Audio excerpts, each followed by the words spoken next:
कर आ जाए और साथ में जो भी ये इंक्वायरी वगैरह होनी होगी तो इसमें वो कांग्रेस कम से कम कांग्रेस आइंदा से जो कुछ 2-3 सालों में देखने को मिला कि एनसीपी को कॉर्नर करने की कोशिश करती थी। तो जी विकास जी, तो क्या कहा जाए कि यहाँ पर एक तीर से कई शिकार किए गए? जी निश्चित रूप से ये किया गया है और इसमें यह है कि कभी भी आइंदा कांग्रेस एनसीपी को हल्के में ना ले, उनको टेकन फॉर ग्रांटेड ना समझे, इसका भी एक रूप माना जा रहा है।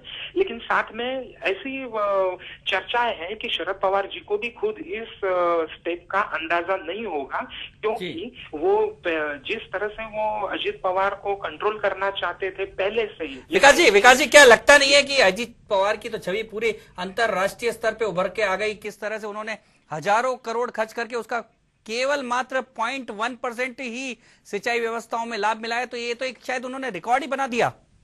बिल्कुल, ये तो बात है, यानी ये तो इंक्वायरी की बातें हैं ही, लेकिन इसमें क्या, इसमें भी फिर देखा जाए तो ये रिकॉर्ड है वो पहले से जो रिकॉर्ड, यानी जो रिकॉर्ड इन द सेंस जो काम हुए हैं, सिंचाई के काम करने चाहिए थे, वो केसेस पहले वाली भी हैं, उनकी भी पूछताछ होनी चाहिए। फिर बीजेपी का जो शिवसेना बीजेपी का जो शासन था उस काल की भी होनी चाहिए। लेकिन एक तो बात हमको ये देखनी पड़ेगी कि अजीत पवार की जो स्ट्रैटेजी है उनकी, वो तुरंत डिसीजन और धड़ल्ले इन द सेंस बहुत ही स्पीडीली काम करना, ये उनकी खासियत रही है। तो ऐसे में, लेकिन इसके साथ साथ ये भी बातें अब सामने आ रही हैं कि कुछ डिसीजंस उदाहरण के तौर पे छुट्टी के विकास जी ये सामने जो बात आ रही है उसमें कि फाइलों पे तो डिसीजन क्विक होते हैं, लेकिन धरातल पे कहीं भी दिखाई नहीं दे रहा है। क्या इसमें कितनी सच्चाई है? हाँ बिल्कुल, यही तो गंभीरता का और यही सोचने वाली बात है कि एक तो ये है जिसे मराठी में कहते हैं वैधानिक विकास मंडल, यानी ये गवर्नर द्वारा अपॉइंट की गई बॉडी होती है, उसमें सबकी राय, सबका सलाह मशवरा आवश्यक होता है। तो ऐसी स्थिति को, प्रोसेस को फॉलो न करते हुए जो उन्होंने डिसीजंस लिए, उसको कुछ और जो बहुत बड़ी अमाउंट के योजनाओं पर अप्रूवल दिया गया, तो ये बात गंभीरता की थी।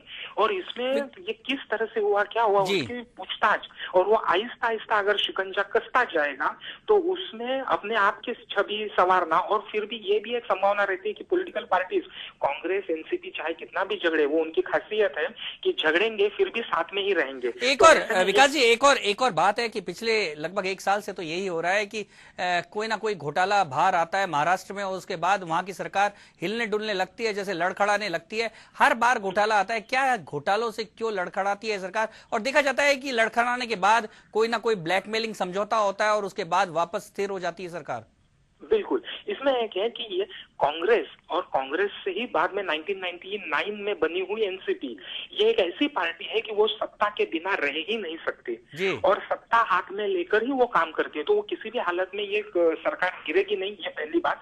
और जो घोटाले आते हैं वो बात ऐसे, अभी अजीत पवार का या उनके जो करीबी है उनका ये मानना है कि सीएम ऑफिस से ही ये बातें लीक की गई मीडिया को वगैरह। इस तरह से ये दोनों तरफ से कांग्रेस के लीडर्स, कांग्रेस के मिनिस्टर्स और एनसीपी के मिनिस्टर्स, दोनों एक दूसरे की इश्यूज, एक दूसरे के जो भी मसले हैं, वो इस तरह से मीडिया को बीच बीच में लीक करते रहते हैं, क्योंकि चेक और बैलेंस का मुद्दा बनाए रखे और अपनी जो होल्ड है वो बनाए रखे। विकास जी एक और बात ये है कि पत्रकारों के सामने तो बड़ी दिक्कत हो गई है, इतने सारे घोटाले हो गए, याद करना मुश्किल हो गया है कब किसके बारे में लिखे, कितनी राशि लिखे, ये भी नहीं पता रखता, क्योंकि इतने सारे घोटाले हो चुके हैं अब तो।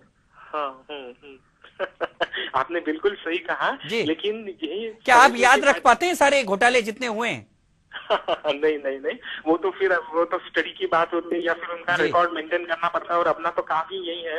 तो मोटे तौर पे, या फिर जिसका जो कुछ हम अपनी भाषा में कहते हैं बीट है, उसको वो बना के रखना, उसका रिकॉर्ड मेंटेन करना। क्योंकि अब ये देखने को मिला है हर साल, जैसे आपने कहा, हर साल के बाद एक से एक जुड़ी हुई कड़ी सामने आती है, और उसका कहीं ना कहीं वो कोएलिशन पर भी इफेक्ट होता है, रणनीति पर इफेक्ट होता है। तो वो एक अध्ययन और एक करियर के रूप में तो वो ध्यान में रखना एक जरूरी बात बन गई है। जी विकास जी, 9 साल से अजीत पवार जल संसाधन मंत्री हैं, करीबन 1000 परियोजनाओं को मंजूरी यहाँ पर दी है, लेकिन अगर बात करें सिंचाई परियोजना में कितना काम हुआ है तो 0.1% ही काम हुआ है। और सबसे बड़ी बात तो ये है कि अगर विदर्भ की स्थिति देखें तो आज भी स्थिति बद से बदतर बनी हुई है, किसान आज भी आत्महत्या करें। जी, अभी इसमें देखिए ये बातें हैं कि जब भी ये इस तरह से एक तथ्य ये भी देखना होगा कि जब भी इस तरह से कोई योजना आती है तो जो अपोजिशन वाला ग्रुप होता है एमएलए का वगैरह हो तो वो हावी होकर गवर्नर के पास जाता है या फिर वो अपोज करता है कि हमको ये प्रोजेक्ट नहीं चाहिए। फिर दूसरा तथ्य ये होता है कि अभी ये जो एनसीपी वाले मिनिस्टर्स हैं वो वेस्ट महाराष्ट्र से हैं और ये विदर्भ एरिया है वो ईस्ट महाराष्ट्र में है। तो वेस्ट महाराष्ट्र की एनसीपी के लीडर्स होने के कारण वेस्ट महाराष्ट्र को ज्यादा झुकाव मिलता है, ये भी एक सच्चाई है। ये भी यानी कि घोटाले में घोटाला है। विकास जी, इस सब जानकारी के लिए बहुत बहुत धन्यवाद। यानी कि घोटाले में घोटाला है, यानी कि विदर्भ को बिल्कुल अलग रखा जा रहा है। शायद 0.1% जो है वो टोटल है, अगर देखा जाए तो विदर्भ में तो 0 होगा।